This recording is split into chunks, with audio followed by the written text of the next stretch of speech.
હાલો આજે મારી રેસીપીમાં peanut butter બનાવવાનું છે। તો એના માટે આપણે 1 કપ આપણે શીંગ લીધી, દાણા લીધા છે।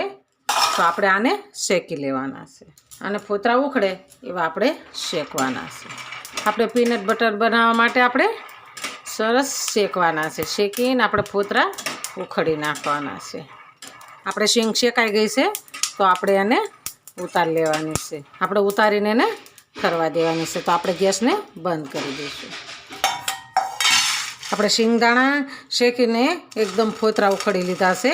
તો સરસ એને ફોતરા ઉખડી કમ્પ્લીટ કરી દીધા છે। તો આપણે આને મિક્સર સાથે આપણે મદદ લેવાની છે અને આપણે પીનટ બટર બનાવવાનું છે। તો આપણે હવે મિક્સર લઈશું। તો આપણે મિક્સર જાર લીધું છે। તો મિક્સર જારની અંદર આપણે શિંગદાણાને એડ કરવાના છે। આપણે શિંગદાણાને ગ્રાઇન્ડ કરી દેવાના છે। તો આપણે આવી રીતના ઝીણું ઝીણું પીસી લીધું છે, એકદમ ઝીણું પીસ્યું છે। તો આપણે આમાં હવે મધ નાખવાનું છે। તો આપણે આ મધ લાવ્યા છે મેડિકલમાંથી, તો આપણે આ મધને અંદર એડ કરવાનું છે। 2 ચમચી એડ કરવાનું છે। ફરીવાર આપણે મિક્સરમાં મેશ કરી દેવાનું છે। તો આપણે અંદર મધ નાખ્યું હતું તો આપણે સરસ એકદમ મિક્સ થઈ ગયું છે।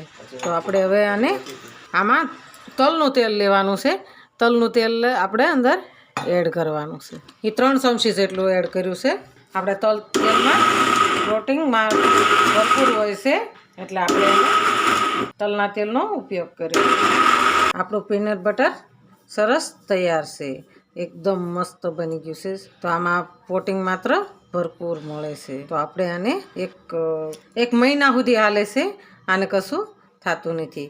આપણે સવારમાં રોજે એક બ્રેડમાં સોપડી ખાઈ લ્યો એટલે આપણને શરીરને તંદુરસ્તી મળે છે। આપણે આ એક કાચની બોટલ લીધી છે, તો કાચની બોટલની અંદર આપણે ભરી લેવાનું છે। આપણું પીનટ બટર સરસ તૈયાર છે।